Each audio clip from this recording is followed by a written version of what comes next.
അമ്മ ഇതിപ്പോൾ നിങ്ങളെല്ലാവരും ആ കാണുന്ന ബസ് സ്റ്റോപ്പിൽ നിന്ന് വണ്ടി കയറേണ്ടവരാണ്. ഈ വെള്ളപ്പൊക്കം കാരണമാണല്ലോ ഇങ്ങോട്ടേക്ക് വരേണ്ടത്. ഞാനിപ്പോൾ തിരിച്ച് ഞാൻ കോട്ടയ്ക്കകത്ത് നിന്നപ്പോൾ അവിടെ വരാമെന്ന് പറഞ്ഞു. അത് പേടിച്ച് തിരിച്ച് വന്ന് രാമേന്ദ്രൻ്റെ അവിടെ വന്നപ്പോൾ അവിടെ ഈ ഹോമിയൊക്കകത്തൂടെ വന്നു. അതിനകത്ത് വരാൻ നിവൃത്തിയില്ലായിരുന്നു. അവിടെ നിന്ന് പിന്നെ ഇവിടെ വന്ന് നിന്നപ്പോൾ എൻ്റെ സഹോദരനാണ് കരിക്കൂട്ടുന്നത്. അവൻ പറഞ്ഞ് ചേച്ചി അങ്ങോട്ട് പോകേണ്ട, അവിടെ ഭയങ്കര വെള്ളമാണ്.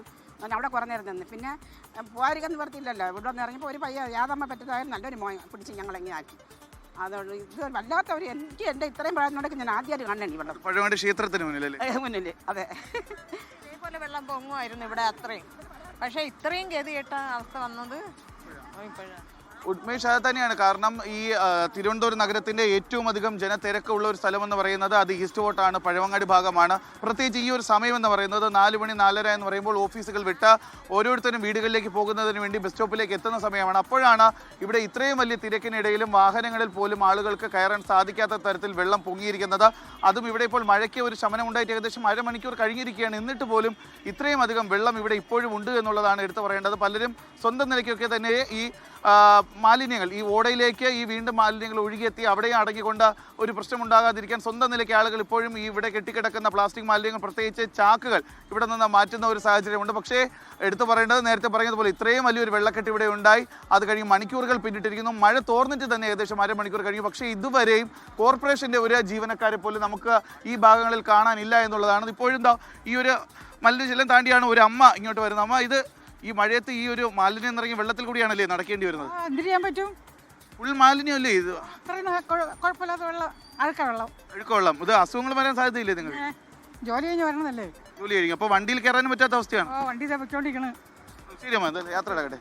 ഉന്മേഷത്തെ നേരത്തെ ഞാൻ പറഞ്ഞതുപോലെ ഈ ഒരു 4:30 മണി സമയം എന്ന് പറയുന്നത് വലിയ രീതിയിൽ ഇവിടെ നിന്ന് ഈ ജോലികളൊക്കെ കഴിഞ്ഞ് തിരുവനന്തപുരം നഗരത്തിൻ്റെ പ്രധാനപ്പെട്ട ഒരു ബസ് സ്റ്റാൻഡാണ് ഈ ഈസ്റ്റ് ഫോർട്ടിലുള്ളത്. ഇവിടെ നിന്ന് നഗരമേഖലയിലേക്ക് മാത്രമല്ല ഗ്രാമീണ മേഖലയിലേക്കും മലയോര മേഖലയിലേക്കൊക്കെ ബസ്സുള്ളത് ഈ ഒരു പ്രദേശത്ത് നിന്നാണ്. അവിടേക്കാണ് ഇപ്പോൾ ആളുകൾക്ക് വാഹനത്തിൽ കയറാൻ പോലും പറ്റാത്ത ഒരു സാഹചര്യമുള്ളത്. അതും വളരെയധികം മാലിന്യങ്ങൾ നിറഞ്ഞ വെള്ളമാണ് ഇവിടെ കെട്ടിക്കിടക്കുന്നത്. കാരണം കഴിഞ്ഞ ഒരു വർഷക്കാലത്തെ മാലിന്യങ്ങളെല്ലാം തന്നെ നഗരത്തിൻ്റെ വിവിധ ഭാഗങ്ങളിലുള്ളായിരുന്നത് എല്ലാം ഈ ഒരു മഴയത്ത് ഇങ്ങോട്ടേക്ക് ഈ മാലിന്യവാഹിനിയായ ആമയിഴാൻ തോട്ടിലേക്ക് എത്തിയിരിക്കുന്നു. അതുകൊണ്ട് തന്നെയാണ് ഈ മാലിന്യങ്ങൾ അങ്ങോട്ടേക്ക് വെള്ളം ഒഴുകി പോകേണ്ട ഭാഗങ്ങളുണ്ട്. പ്രത്യേകിച്ച് ഈ മഴക്കാലപൂർവ്വ ശുചീകരണത്തിൻ്റെ ഭാഗമായിട്ട് വെള്ളം ഓടകളിലേക്ക് ഇറങ്ങുന്നതിന് വേണ്ടി കൃത്യമായി അവിടെ നിന്ന് മാലിന്യങ്ങളൊക്കെ നീക്കം ചെയ്തിരുന്നു. പക്ഷേ ഇന്നത്തെ മഴയത്ത് പെയ്ത വെള്ളത്തിൽ ഒഴുകിയെത്തിയ മാലിന്യങ്ങൾ, അതായത് നാട്ടുകാർ തന്നെ, ഇവിടുത്തെ പ്രദേശവാസികൾ, അതുപോലെ പലരും ഈ കടകളിൽ നിന്നൊക്കെ മാലിന്യങ്ങൾ റോഡ് വശത്ത് നിക്ഷേപിച്ചിരുന്നതും ചെറിയ ചെറിയ ഓടകളിലൊക്കെ നിക്ഷേപിച്ചിരുന്ന മാലിന്യങ്ങൾ ഇതെല്ലാം തന്നെ റോഡിലേക്ക് കയറി വെള്ളം ഓടകളിലേക്ക് ഇറങ്ങുന്ന ഭാഗത്തേക്ക് അടുങ്ങി കൂടിയതാണ് ഇത്തരത്തിൽ വലിയൊരു വെള്ളപ്പൊക്കം നിമിഷ നേരം കൊണ്ട് ഉണ്ടാകാൻ കാരണം.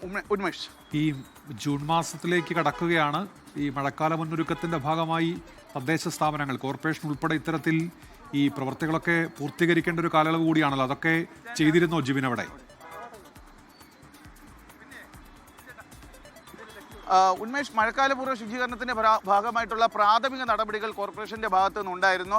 ഇതുമായി ബന്ധപ്പെട്ട് കടുത്ത വേനലിൻ്റെ സമയത്ത് പോലും തിരുവനന്തപുരം കോർപ്പറേഷൻ്റെ ഭാഗത്ത് നിന്ന് യോഗങ്ങൾ വിളിച്ചു കൂട്ടുകയും കൃത്യമായി തന്നെ ഇവിടെ നിന്ന് മാലിന്യങ്ങൾ മാറ്റുകയും ചെയ്തിട്ടുണ്ട്. നമ്മൾ തന്നെ അത് വാർത്ത റിപ്പോർട്ട് ചെയ്തതാണ്.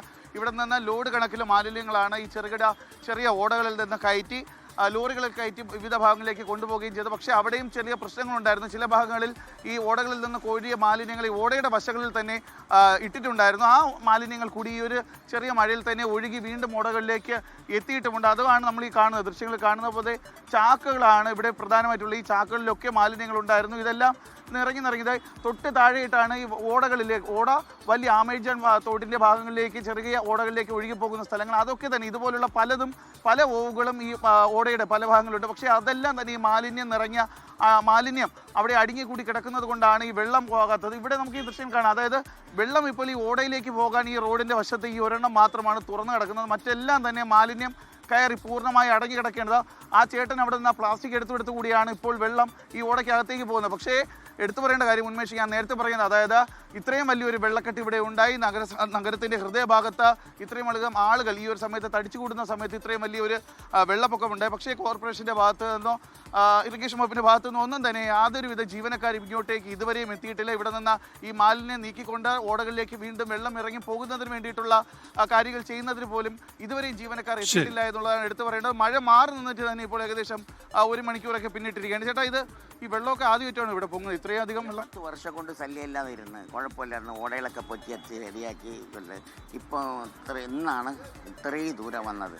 ഈ ഓടയിൽ വെള്ളം ഇറങ്ങുന്ന ഭാഗങ്ങളെല്ലാം അടങ്ങി കിടക്കുകയാണല്ലേ? എല്ലാം അടഞ്ഞു കിടക്കുകയാണ്. വളരെ ബുദ്ധിമുട്ടാണ്. മനുഷ്യനക്ക് നടക്കാനും പറ്റില്ല. വയസ്സായ നമുക്കൊക്കെ സുഖമില്ലാത്ത ആൾക്കാരാണ്.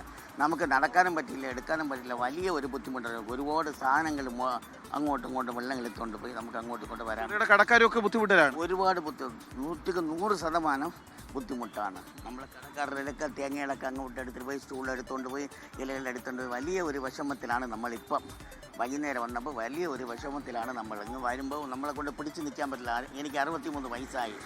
2 കിഡ്നിയും ബുദ്ധിമുട്ടായിരിക്കുകയാണ്. അതിൻ്റെ ഇടയിൽ ഇത് എങ്ങോട്ട് പോകാൻ പറ്റും, എടുക്കാൻ പറ്റും, വലിയ ഒരു വിഷമത്തിലാണ്.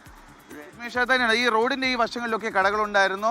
തൊട്ടപ്പുറത്താണ് ഈ ശരി ജിബിൻ, ഏതായാലും ആ വഴിയിലൂടെ നടന്നു പോകാൻ കഴിയാത്ത സാഹചര്യമുണ്ട്. തൊട്ടപ്പുറത്താണ് ബസ് സ്റ്റോപ്പ് ഉള്ളത്. അവിടേക്ക് ആളുകൾ സാധാരണ നടന്നു പോകുന്ന വഴിയാണ്. പക്ഷേ ഇപ്പോൾ വെള്ളക്കെട്ടാണ്. അതിലൂടെ നടന്നു പോകാൻ ബുദ്ധിമുട്ട് നേരിടുന്നുണ്ട്. അവരങ്ങനെ പ്രതികരിക്കുകയും ചെയ്യുന്നുണ്ട്.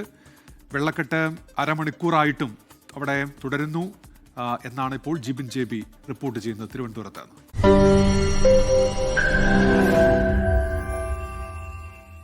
ലോകത്തെവിടെയായാലും ഏത് സമയത്തും 24 വാർത്തകളും ഓഗ്മെന്റഡ് റിയാലിറ്റി പാക്കേജുകളും എക്സ്പ്ലെയിനറുകളും വിശദമായി കാണാൻ ഞങ്ങളുടെ യൂട്യൂബ് ചാനൽ നിങ്ങൾക്ക് സബ്സ്ക്രൈബ് ചെയ്യാം.